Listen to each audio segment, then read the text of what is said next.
السلام علیکم ورحمۃ اللہ وبرکاتہ۔ بسم اللہ الرحمن الرحیم۔ شروع اللہ کے نام سے جو بڑا مہربان نہایت رحم کرنے والا ہے۔ اسلام ٹی وی میں خوش آمدید۔ آج میں پھر آپ حضرات کے سامنے حضرت عمر رضی اللہ تعالی عنہ کا ایک اور واقعہ لے کر حاضر خدمت ہوا ہوں۔ امیر حمص حضرت سعید بن عامر رضی اللہ تعالی عنہ کے حالات معلوم کرنے اور شہر حمص کے پریشان حال لوگوں کے آنسو پہنچنے کے لیے حضرت عمر بن خطاب رضی اللہ تعالیٰ عنہ نے ایک بار پھر حمص کا دورہ کیا۔ جب وہاں کے لوگ حاضر ہوئے تو آپ رضی اللہ تعالیٰ عنہ نے پوچھا، اے اہل حمص، تم نے اپنے عامل افسر کو کیسا پایا؟ اہل حمص نے فاروق اعظم رضی اللہ تعالیٰ عنہ کی خدمت میں حضرت سعید بن عامر رضی اللہ تعالیٰ عنہ کے خلاف کچھ شکایات پیش کی۔ انہوں نے کہا کہ ہمیں ان سے 4 شکایات ہے۔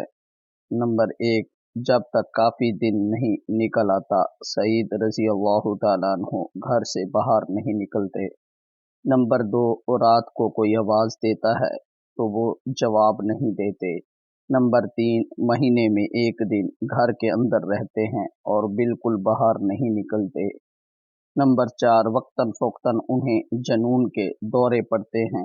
حضرت عمر رضی اللہ تعالیٰ عنہ نے حضرت سعید رضی اللہ تعالیٰ عنہ اور سب لوگوں کو جمع کیا اور اپنے دل میں کہا، اے اللہ، آج کے بارے میں میری رائے کی لاج رکھنا۔ پھر فرمایا، لوگوں بتاؤ تمہیں ان سے کیا شکایت ہے؟ لوگوں نے کہا، جب تک کافی دن نہیں نکل آتا سعید رضی اللہ تعالیٰ عنہ گھر سے باہر نہیں نکلتے۔ حضرت عمر رضی اللہ تعالیٰ عنہ نے فرمایا، اے سعید رضی اللہ تعالیٰ عنہ، تم اس بارے میں کیا کہتے ہو؟ سعید رضی اللہ تعالیٰ عنہ تھوڑی دیر خاموش رہے، پھر عرض کیا، خدا کی قسم، میں ان چیزوں کا ذکر کرنا پسند نہیں کرتا تھا۔ میں نے ان باتوں کو اپنے اور اپنے رب کے درمیان راز رکھا ہے۔ آپ پوچھتے ہیں تو بتا دیتا ہوں۔ صبح صبح میں اس لیے باہر نہیں نکلتا کہ میرے پاس کوئی خادم نہیں ہے۔ میں گھر کا کام انجام دیتا ہوں، پھر خمیر اٹھنے کا انتظار کرتا ہوں، اس کے بعد روٹی پکاتا ہوں، پھر وضو کر کے ان لوگوں کی خدمت کے لیے باہر نکلتا ہوں۔ حضرت عمر رضی اللہ تعالیٰ عنہ نے لوگوں سے پوچھا، تمہیں ان سے اور کیا شکایت ہے؟ لوگوں نے کہا کہ یہ رات کو جواب نہیں دیتے۔ حضرت عمر رضی اللہ تعالیٰ عنہ نے سعید رضی اللہ تعالیٰ عنہ سے پوچھا، اس کا تمہارے پاس کیا جواب ہے؟ حضرت سعید رضی اللہ تعالیٰ عنہ نے کہا، میں نے دن کا وقت لوگوں کی خدمت کے لیے اور رات کا وقت اللہ کی عبادت کے لیے وقف کر رکھا ہے۔ حضرت عمر رضی اللہ تعالیٰ عنہ نے پوچھا، اور تمہیں ان سے کیا شکایت ہے؟ لوگوں نے کہا، مہینے میں 1 دن گھر سے باہر نہیں نکلتے۔ حضرت عمر رضی اللہ تعالیٰ عنہ نے سعید رضی اللہ تعالیٰ عنہ سے کہا کہ تم اس کا کیا جواب دیتے ہو؟ حضرت سعید رضی اللہ تعالیٰ عنہ نے کہا، میرے پاس کپڑوں کا صرف 1 جوڑا ہے، مہینے میں 1 بار اس کو دھوتا ہوں، جب وہ سوکھ جاتے ہیں تو اسے پہن کر باہر نکلتا ہوں۔ اس وقت دن کا بڑا حصہ گزر جاتا ہے، اس لیے لوگوں سے نہیں مل سکتا۔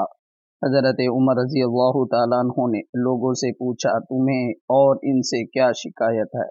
انہوں نے کہا کہ ان کو وقتاً فوقتاً دورے پڑتے ہیں۔ حضرت عمر رضی اللہ تعالیٰ عنہ نے حضرت سعید رضی اللہ تعالیٰ عنہ سے پوچھا، تم اس کے متعلق کیا کہتے ہو؟ حضرت سعید رضی اللہ تعالیٰ عنہ نے جواب دیا کہ اس کی وجہ یہ ہے کہ جب خبیب بن عدی الانصاری رضی اللہ تعالیٰ عنہ کو مکہ میں مصلوب کیا گیا تو میں بھی حاضرین میں موجود تھا اور میں اس وقت مشرک تھا۔ میں نے مشرکین قریش کو دیکھا کہ انہوں نے اس کے جسم کے ٹکڑے ٹکڑے کر ڈالے، پھر ان کو کھجور کے ایک تنے پر لٹکا دیا اور کہنے لگے، کیا تم اس بات کو پسند کرتے ہو کہ تمہاری جگہ پر محمد صلی اللہ علیہ وآلہ وسلم ہوتے؟ حضرت سعید رضی اللہ تعالیٰ عنہ نے کہا، خدا کی قسم میں اپنے اہل و عیال میں رہنا پسند نہیں کرتا تھا۔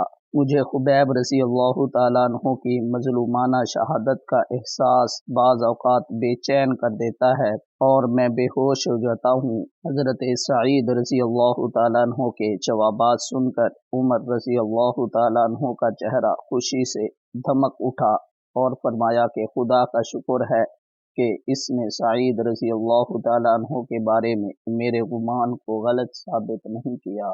یہ حضرت عمر رضی اللہ تعالیٰ عنہ ایسے امیر المؤمنین تھے کہ اپنے افسران کے پاس بھی حاضر ہوتے، ان سے بھی پوچھ گچھ کرتے اور اپنی عوام کے اندر گھل مل جاتے اور ان کے حالات بھی جانتے۔ دعا ہے کہ آج کے ہمارے حکمرانوں کو اللہ تعالی حضرت عمر رضی اللہ تعالیٰ عنہ کے نقش قدم پر چلنے کی توفیق عطا فرمائے۔ السلام علیکم ورحمۃ اللہ وبرکاتہ۔